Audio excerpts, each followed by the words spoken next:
I want to share this video with you because there's a lot of misconceptions about psychiatric units. I wrote everything down because I wanted to make sure that I didn't miss anything. I think my struggle is just, I don't know, like, how much do I share with you guys? I went into the hospital was because I was depressed. I guess at first I didn't think anything was wrong with being like that because everybody daydreams about dying, right? It's not uncommon. I never went to the grocery store by myself, and I never went to the gas station alone.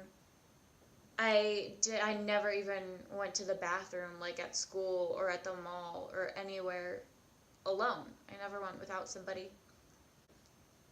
When I made a friend, like, they would notice that I never went anywhere by myself. And then I would explain why, and then me and that friend, or it happened with multiple people. We would get in a fight and they would throw it in my face. They would say things like, you use people to go with you and run your errands with you, and it's not it at all, you know? I can't do it. I can't do it by myself. I can't,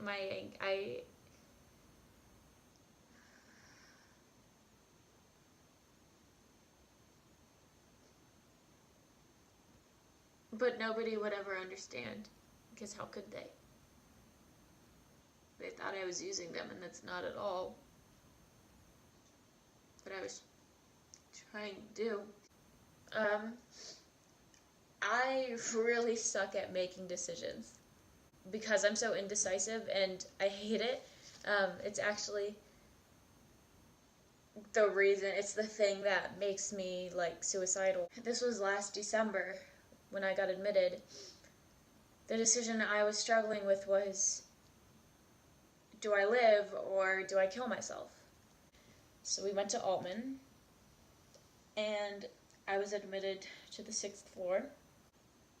They put me in a hospital gown and ran tests and drew blood. And I walked through the door to the psych ward, and the security guard obviously took my phone, which didn't matter because it was dead at that point anyway.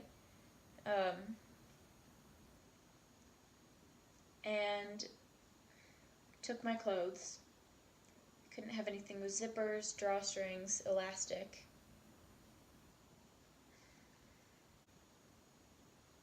They showed me to my room, and at the time there was only one other person there, and I felt like I didn't belong there. You know, I wasn't crazy. My room,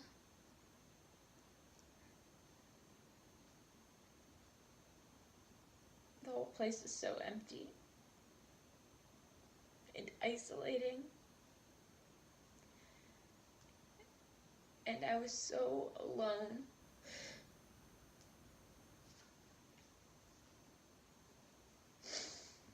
This is a lot harder than I thought it would be. You know, I talk about this experience quite often because people always ask me.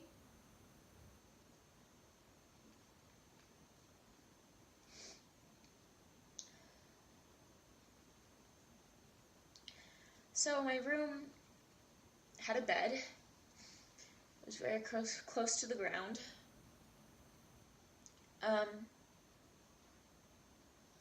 There was no telephone. There was no TV. There's a window. No curtains.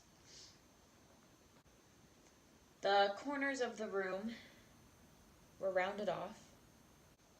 I had my own bathroom, my own toilet, my own sink. The first night was actually okay. my mom and dad were both there. My dad came and saw me, and since I got there so late, they actually ordered me a pizza. After I ate, though, everyone left. And I was alone. There's nobody to, be there for you if you're scared. I was scared. You're not allowed to shut your door. You have to keep it open.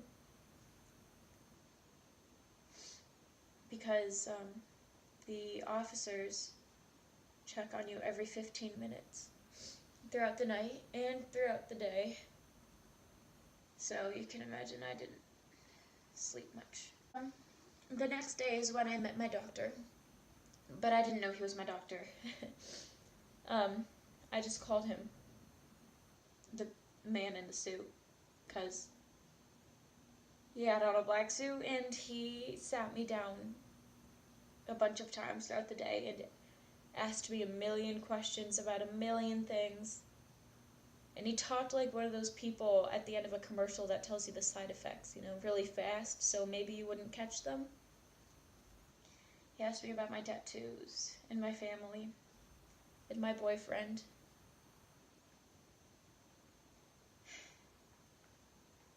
But he cut me off every time I tried to answer. I was never able to answer.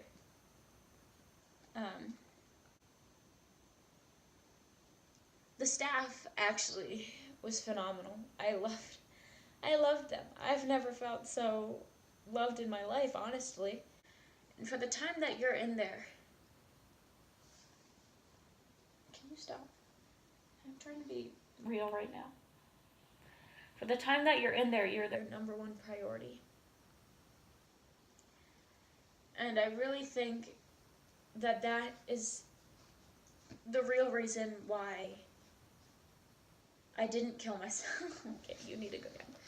I think that's the real reason why I didn't hurt myself while I was in there, was because I knew that the nurses cared about me. More and more people got admitted every day. And it made me nervous because I didn't know them.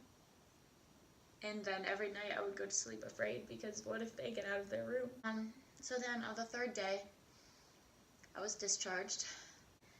So then I did my IOP, intensive outpatient program.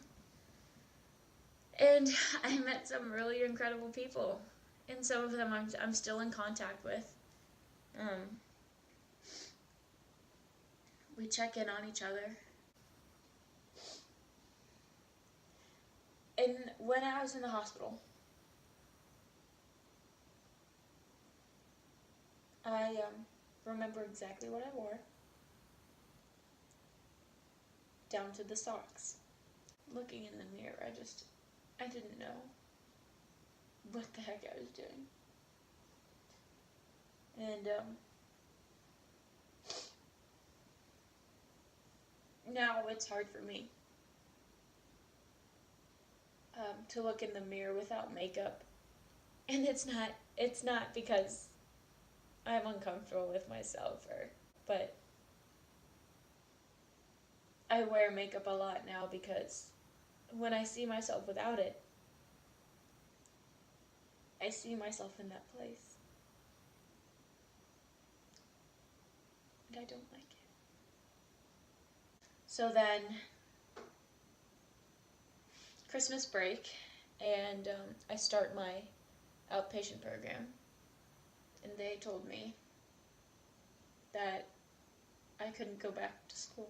I couldn't go back to CIA. And agreeing with that was the hardest decision that I've made, I think, in my whole life. Because I loved that school, and it was God's gift that I even got into it. So, I don't go to school now, and I don't have a steady job. I know there are bad stories about the psych ward out there. And I know that mine isn't the best, but it's not bad. For this video was really, some of it was for me to become okay with my decisions. And I also know there's a lot of people out there that think that I just sit on my butt all the time. And I don't have a job because I don't want one. Or I don't go to school because I'm lazy. And people have confessed that to me before.